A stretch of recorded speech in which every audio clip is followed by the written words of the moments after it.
Opa Ladewig.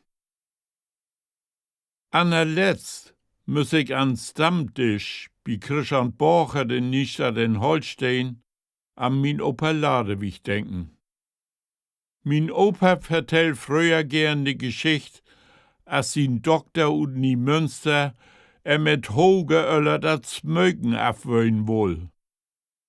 Opa hat ihm wohl gesagt, Herr Doktor, solang als ich leef, smök ich. Und das ist ja auch ein großer Help für Sie.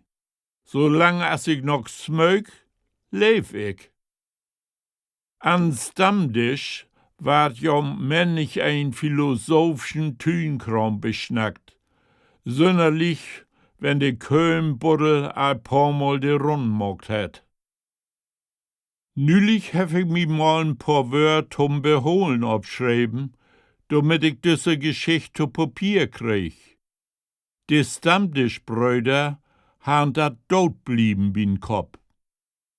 Christian Matzen mein, der ein söpt und starft, dann sagt de Lü, hätte Köm unter de Ehrbrüch.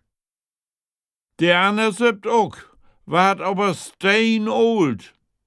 Dann sagt de Lüd, hört auch bloß noch de Köm und dat Bär adleben. Da sagt Hotteldunker, mein Freund Xaver Grubenmeier wohnt in Bayern. Und der sagt jümmers, saufst, stirbst. Saufst nicht, stirbst auch. Also saufst. Und dat deit er auch tüchtig.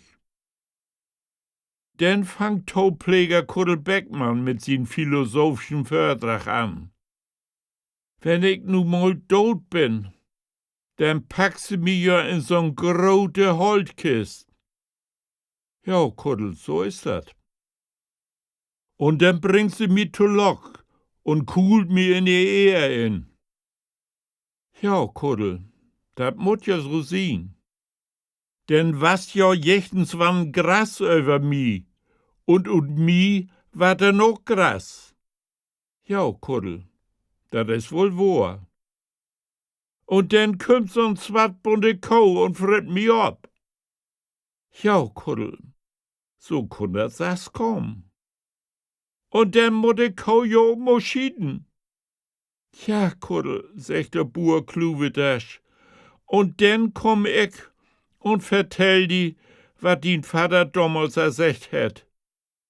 Und dann, Jung, wart noch mal wat.